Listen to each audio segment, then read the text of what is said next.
Hello dear students, welcome you all once again in the unique सा platform infinity classes Gorakhpur. आप सभी का infinity classes Gorakhpur में एक बार फिर से स्वागत है। और आज जो है हम लोग एक बार फिर से जो है फास्ट एंड फ्यूरियस सीरीज का एक बहुत ही इंटरेस्टिंग टॉपिक लेकर के आए हैं, जिसका नाम है फ्री फॉल और acceleration due to gravity. Fast and furious series का जो है ये आई थिंक तीसरा या चौथा लेक्चर है, जिसमें आज हम लोग जो है एक और इंटरेस्टिंग टॉपिक जो है पूरे एनर्जी के साथ कवर करेंगे। और एट लास्ट आपको पूरा विश्वास दिलाता हूं कि इससे जो भी डाउट्स होंगे इस वीडियो को, इस लेक्चर को देखने के बाद क्लियर हो जाएंगे। तो चलिए स्टार्ट करते हैं अपने लेक्चर को। और लेक्चर को प्रोसीड करने से पहले अभी तक जिन लोगों ने हमारे चैनल को सब्सक्राइब नहीं किया है और बेल आइकन को प्रेस नहीं किया है और उनकी ये शिकायत आ रही है कि सर जो आप डेली वीडियो अपलोड नहीं कर रहे हैं, तो वीडियो डेली अपलोड हो रहे हैं। आप लोग पहले नोटिफिकेशन बेल को भी जो है स्टार्ट कर लीजिए, उसको प्रेस कर लीजिए, ताकि जो भी लेक्चर्स अपलोड हो रहे हैं उनका जो नोटिफिकेशन आप तक पहुंचे। एक भी वीडियो मिस हुआ तो फिर जो है प्रॉब्लम हो जाएंगी। तो आइए स्टार्ट करते हैं। जो हमने आज टॉपिक चूज किया है वो है, सबसे पहला हम लोग फ्री फॉल के बारे में बताएंगे। फ्री फॉल का मतलब यहाँ क्या हुआ, यानी कि जब कोई ऑब्जेक्ट को जो है फ्रीली जो है ड्रॉप किया जाता है, तो उस सिचुएशन में उस ऑब्जेक्ट के अंदर क्या क्या चेंजेस आते हैं। एक होता है फ्री फॉल, एक होता है ऑब्जेक्ट को थ्रो करना। दो चीजें होती हैं। फ्री फॉल के सिचुएशन में क्या होता है कि जब आप किसी ऑब्जेक्ट को फ्रीली फॉल कर रहे हैं, फ्रीली ड्रॉप कर रहे हैं, उस केस में उसकी जो इनिशियल वेलोसिटी होती है वो 0 होती है। लेकिन वहीं अगर किसी ऑब्जेक्ट को आप थ्रो कर रहे हैं, यानी कि फेंक रहे हैं, सम हाइट से फेंकिए या ग्रेविटी के अगेंस्ट फेंकिए, उस सिचुएशन में क्या होता है, आपका जो उस ऑब्जेक्ट का इनिशियल वेलोसिटी होता है उसे हम 0 कंसीडर नहीं कर सकते। तो यही सारे कुछ इंपॉर्टेंट पॉइंट्स हैं जो आज हम लोग जो है सारे पॉइंट्स को क्लियर आउट करेंगे। सबसे पहले हम लोग फ्री फॉल को समझते हैं कि फ्री फॉल क्या होता है। Free fall, FREE, free,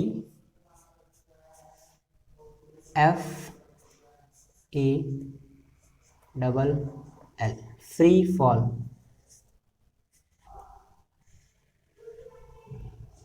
for an object, for an object, for an object, यानी कि किसी ऑब्जेक्ट के लिए जो वर्ड हम लोग बार बार इस्तेमाल कर रहे हैं फ्री फॉल, उसका क्या सेंस निकलता है। यानी कि जब कोई ऑब्जेक्ट को फ्री फॉल यानी कि फ्रीली ड्रॉप किया जाता है तो उसमें क्या क्या चेंजेस आते हैं, आइए उसको हम समझते हैं। सबसे पहले जब आप किसी ऑब्जेक्ट को फ्रीली फॉल यानी कि फ्रीली ड्रॉप करते हैं तो आप एक चीज एक्सपीरियंस करेंगे, वो ये कि उस ऑब्जेक्ट के अंदर जो है एक्सेलरेशन प्रोड्यूस हो जाता है। एक्सेलरेशन किसकी वजह से प्रोड्यूस हो रहा है, यानी कि उस ऑब्जेक्ट का कहीं ना कहीं टाइम के रिस्पेक्ट में वेलोसिटी चेंज हो रही है, क्योंकि हमें पता है कि rate of change of velocity is known as acceleration. यानी कि जब उस ऑब्जेक्ट की वेलोसिटी जो है अराइज हो रही है, यानी कि बढ़ती जा रही है, तभी तो उसमें एक्सेलरेशन क्रिएट होगा, तभी तो उसमें एक्सेलरेशन जनरेट होगा। और जैसे ही एक्सेलरेशन जनरेट होगा वो धीरे धीरे करके जो है एक्सेलरेशन जनरेट होते ही धीरे धीरे करके बॉडी जो है, अब हमारा ऑब्जेक्ट जो है वो सरफेस, अर्थ के सरफेस पर जो है आकर के गिरेगा। तो अगर इसको स्टेटमेंट के थ्रू समझा जाए तो इसे क्या कहा जा सकता है कि जब किसी ऑब्जेक्ट को आप फ्रीली ड्रॉप करते हैं तो वह एक कांस्टेंट एक्सेलरेशन के साथ जो है वो धीरे धीरे जो है अर्थ की तरफ आती है। और इसका कारण क्या होता है, इसका जो है कारण होता है क्या, due to acceleration due to gravity. तो हम लिखते हैं व्हेन एन ऑब्जेक्ट, यहां से शुरू करते हैं,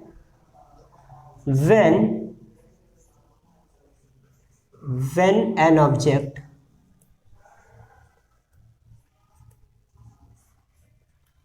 falls freely,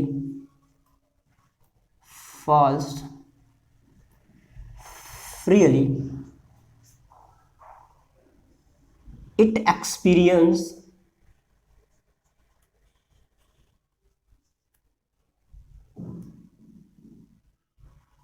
PRIENC, it experience a constant,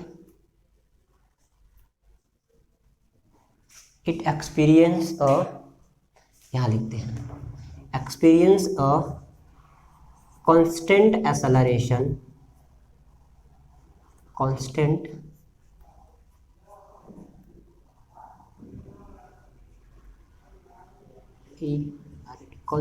acceleration, ठीक। when an object falls freely it experience a constant acceleration due to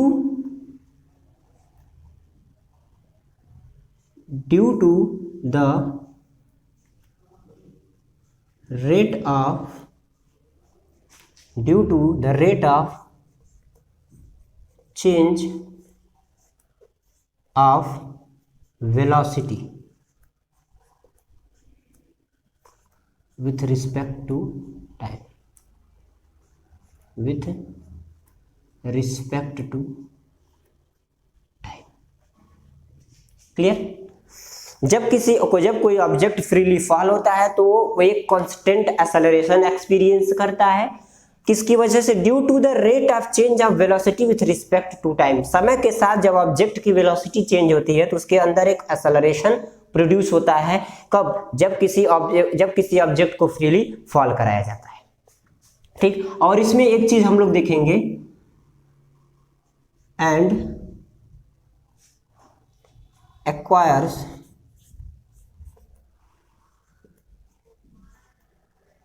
an object acquires maximum velocity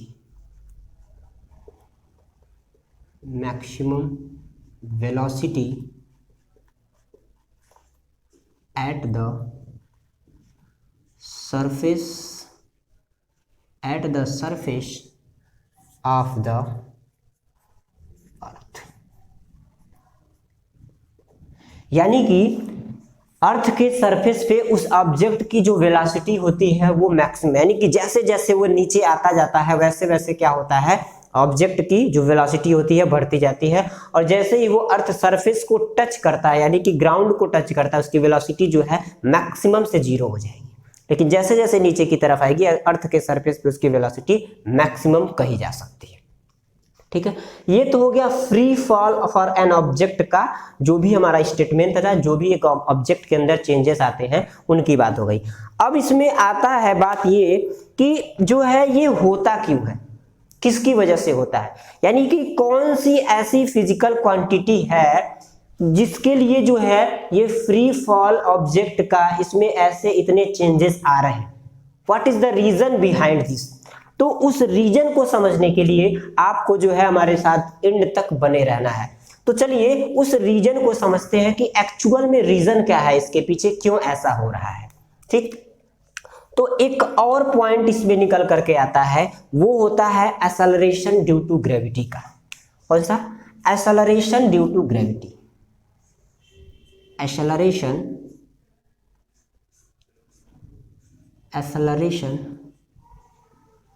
due to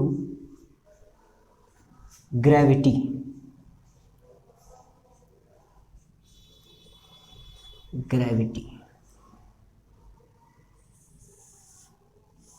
अब आप लोगों को एक और समस्या आ गई कि अब ये एक्सेलरेशन ड्यू टू ग्रेविटी क्या होता है। तो मैंने एक बात अभी कही है कि जब कोई ऑब्जेक्ट अर्थ के टुवर्ड्स यानी कि पृथ्वी की तरफ आता है, पृथ्वी की तरफ गिरता है, फॉल डाउन होता है, तो आपने अभी पढ़ा कि वह एक फोर्स एक्सपीरियंस करता है,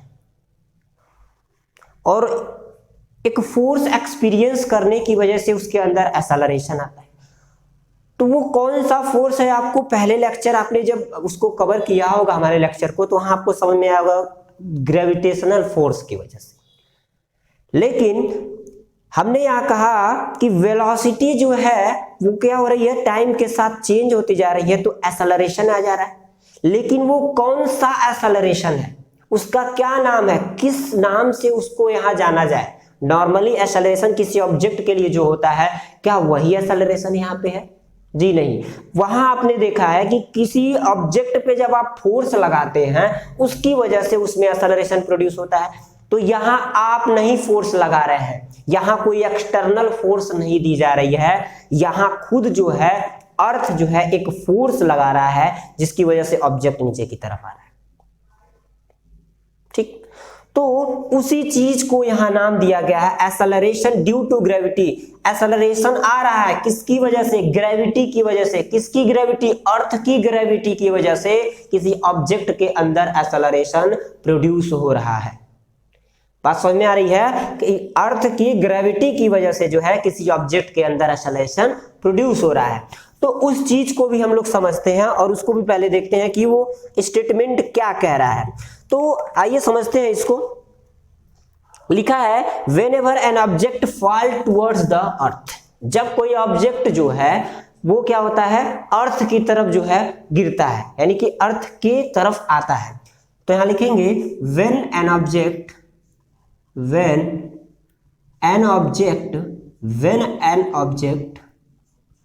fall towards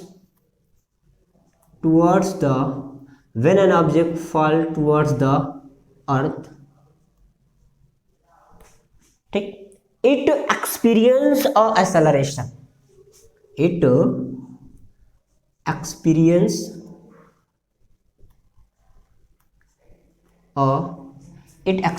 a acceleration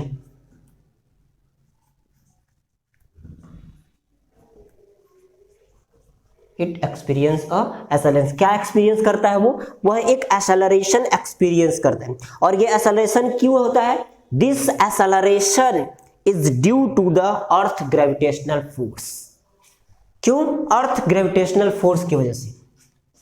तो यहां लिखेंगे this acceleration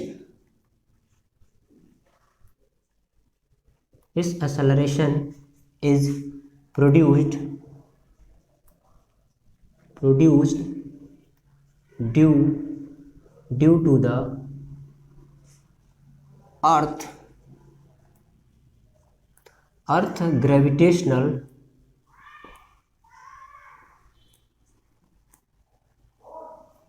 force. This acceleration is produced due to the earth gravitational force and known as acceleration due to gravity and is known as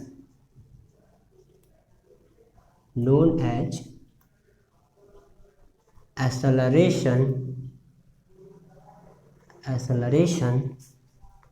due to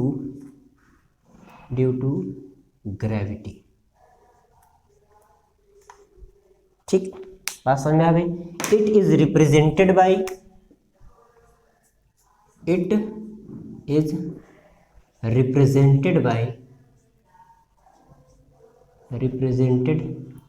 bye small g and its unit is metre per second square. ठीक, ये क्या होता है, किसके द्वारा represent किया जाता है? स्मॉल जी से जो है इसको रिप्रेजेंट किया जाता है और इसकी यूनिट जो होती है मीटर पर सेकेंड स्क्वायर होती है। और इसकी जो कैलकुलेटेड वैल्यू होती है, calculated value of small g is equals to 9.8 metre per second square. इस वैल्यू को मैं कैलकुलेट करके भी बताऊंगा आपको, लेकिन वो इस लेक्चर में नहीं, अगले लेक्चर में। ठीक है, ये हो गया आपका calculated value of small ji.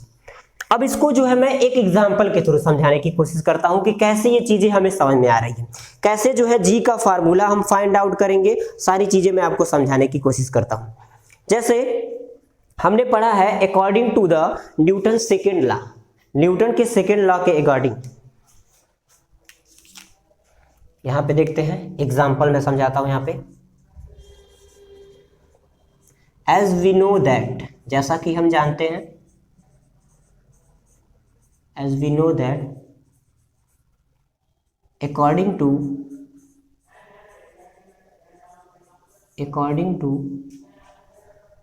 Newton second law of motion,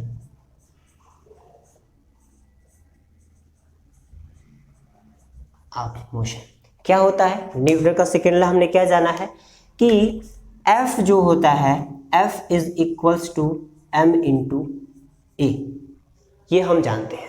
force is equals to mass into acceleration, इस चीज को मैंने बताया है, बखूबी डिराइव करके भी बताया है। तो इसमें क्या होगा, यही जो A है ये आप कोई एक्सटर्नल फोर्स लगाते हैं तब जाकर के एक्सेलरेशन प्रोड्यूस होता है, लेकिन यहाँ किसी ऑब्जेक्ट के अंदर एक्सेलरेशन कैसे प्रोड्यूस हो रहा है, ग्रेविटी की वजह से। तो हम यहाँ कर सकते हैं F is equals to mg, क्या कर सकते हैं, F is equals to mg। बात समझ में आई कैसे? यानी कि हमने क्या किया, यहाँ पे सपोज किया कोई ऑब्जेक्ट है, ठीक है, ऑब्जेक्ट है जिसका मास m है, वो फ्रीली जो ऐसे फॉल हो रहा है ऐसे करके, acceleration due to gravity a is equals to g यहाँ पे रिप्रेजेंट कर दिया, जब वो नीचे की तरफ जो है v वेलोसिटी से नीचे की तरफ आ रहा है। बात समझ में आ रही है?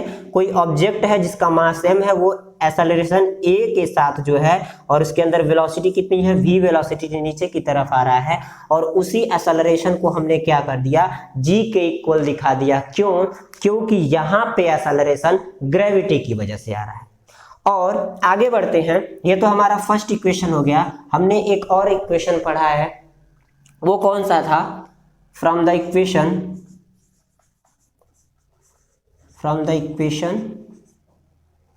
F is equals to G m upon R E का स्क्वायर। क्या इक्वेशन हमने पढ़ा है? जी बिल्कुल पढ़ा है। उसमें जो है F equals to G M E upon R E का स्क्वायर, ये किस चीज के लिए इक्वेशन है, जहां हमने जो है दो बॉडीज के यानी दो ऑब्जेक्ट, एक अर्थ लिया था दूसरा कोई और ऑब्जेक्ट लिया था, उनके बीच जो ग्रेविटेशनल फोर्स निकालना था उसके लिए हमने इक्वेशन डिराइव किया था। इस इक्वेशन को हम लोग सेकेंड इक्वेशन मान लेते हैं। बात समझ में आ रही है? हमने क्या किया, एक ऑब्जेक्ट लिया जिससे जो फ्रीली फॉल हो रहा था, उसके अंदर एक्सेलरेशन था जिसको हमने जी कर दिया। हमने पढ़ा है न्यूटन के सेकेंड लॉ के अकॉर्डिंग कि force is equals to mass into acceleration होता है। हमने एक्सेलरेशन की जगह जी रख दिया क्योंकि ग्रेविटी की वजह से एक्सेलरेशन हो रहा है। इसको फर्स्ट इक्वेशन, ये हमने पिछले क्लास में पढ़ा है, इसको सेकेंड इक्वेशन मान लेते हैं। और यहाँ पर जो है फर्स्ट और सेकेंड इक्वेशन को कंपेयर करते हैं। तो यहाँ लिखेंगे on comparing equation number first and second we get, क्या मिलेगा हमें, जरा देखिए तो। F से F कैंसिल होगा, F से F कैंसिल होगा, mg इज इक्वल्स टू क्या मिलेगा आपको, mg is equals to capital G mass of earth upon radius of earth का स्क्वायर। ठीक है, बात समझ में आ रही है? mg is equals to G M E upon R E का स्क्वायर, ये मिलेगा रिलेशन। अब देखिए एक चीज यहाँ और है, वो हमने दो ऑब्जेक्ट के बीच की बात की थी, तो यहाँ एक हम भूल गए हैं। यहाँ पे जो है एक और मास था आपका ये, ठीक है, यानी कि यहाँ पे आपका होगा दो ऑब्जेक्ट, एक अर्थ दूसरा कोई अदर ऑब्जेक्ट, उनके लिए हमने फार्मूला निकाला था F equal to G m1 into m2 होता है, पता ही है आपको। तो हमने मास ऑफ अर्थ एक अदर ऑब्जेक्ट m ले लिया। अब इन दोनों इक्वेशन में क्या देखा गया, तो m से m कैंसिल हो गया और small g is equals to capital G into mass of earth upon radius का स्क्वायर। तो ये हो गया g का फार्मूला, यानी स्मॉल g का फार्मूला। तो आपने यहाँ क्या देखा, यहाँ आपको कुछ चीजें ऑब्जर्व हुई होंगी, वो ये कि जो एक्सेलरेशन ड्यू टू ग्रेविटी है उसकी जो वैल्यू है वो किस पे डिपेंड हो रही है। ठीक है, तो वो किस चीज पे डिपेंड हो रही है कि g depend on the mass of earth and distance between them, not depend on the mass of object. किस पे डिपेंड हो रही है? देखिए यहाँ पे जी जो है ये किस पे डिपेंड है? मास ऑफ अर्थ पे, यम्मी। और किस पे डिपेंड है? उसके रेडियस पे। दो चीजों पे डिपेंड है। लेकिन क्या जो ऑब्जेक्ट था यहाँ पे, ये वाला ऑब्जेक्ट इसके मास पे डिपेंड है? नहीं है। तो यहाँ हम लोग लिखेंगे, यहाँ नोट्स में लिख सकते हैं, नोट्स में पहला point, the value of G depend upon the mass of earth, पहला चीज। दूसरा पॉइंट लिख सकते हैं, and the distance between them, दूसरा पॉइंट हो सकता है। और तीसरा क्या कहेंगे? It does not depend on the mass of object. तीन चीजें समझ में आई। यानी कि जो स्मॉल जी की वैल्यू है वो अर्थ के मास पे डिपेंड करेगी, पहली चीज। दूसरी, जो दोनों ऑब्जेक्ट के बीच में जो डिस्टेंस है उस पे डिपेंड करेगी। लेकिन जो आपका अर्थ के कंपैरिजन में आपने जो दूसरा ऑब्जेक्ट लिया था, यानी कि जैसे मान लीजिए ये आपका कोई ऑब्जेक्ट है, आप जो है इसका अर्थ के साथ कंपेयर कर रहे हैं, इसको फ्रीली फॉल करा रहे हैं, तो एक आपका ऑब्जेक्ट अर्थ हो गया, दूसरा ये हो गया। तो इस वाले ऑब्जेक्ट के मास पे जो है जी की वैल्यू डिपेंड नहीं करेगी, यानी स्मॉल जी की वैल्यू डिपेंड नहीं करेगी। किस पे डिपेंड करेगी? अर्थ के मास पे, और साथ ही साथ उनके बीच का जो डिस्टेंस है उनके मास पे जो है जी की वैल्यू डिपेंड करती है, ना कि जो ऑब्जेक्ट है उसके मास पे डिपेंड करती है। यानी कि ऑब्जेक्ट आपका चाहे वो हल्का हो, यानी कि कम मास का हो, जैसे मान लीजिए आपके पास ये दो ऑब्जेक्ट हैं, ऐसे दिख रहे हैं, चलिए उसको नहीं, इसको सपोज करते हैं। दो ऑब्जेक्ट है, इसका मास ज्यादा है, इसका मास कम है, ठीक। लेकिन क्या होगा जब इसको आप ड्रॉप करेंगे तो दोनों जो है जी की वैल्यू यानी कि 9.8 मीटर पर सेकेंड स्क्वायर के एक्सेलरेशन से ही अर्थ दोनों को अपनी तरफ जो अट्रैक्ट करेगा। बात समझिएगा, ये भी एक बॉडी है, ये भी एक बॉडी है, ठीक है। इसका मास ज्यादा है, इसका मास कम है, लेकिन इस दोनों ऑब्जेक्ट को जो है आपका जो अर्थ है वो g is equals to 9.8 metre per second square के एक्सेलरेशन से ही दोनों ऑब्जेक्ट को अपनी तरफ अट्रैक्ट करेगा। तो क्या इन दोनों ऑब्जेक्ट पे g की वैल्यू डिपेंड है? नहीं। बात समझ में आ गई ना? इसका आंसर होगा नहीं। तो आई होप आप सभी को ये लेक्चर बेहद पसंद आया होगा और सारे जो भी डाउट्स हैं आपके क्लियर हो चुके होंगे, ठीक। जो भी डाउट्स क्लियर नहीं है, जो भी दिक्कतें आ रही हैं, तो प्लीज आप लोग कमेंट सेक्शन में कमेंट कीजिएगा। और इसी तरह से बढ़िया lecture fast and furious series का पाने के लिए हमारे इन्फिनिटी क्लासेस के साथ और हमारे साथ जुड़े रहिए। तब तक के लिए take care, thank you and bye.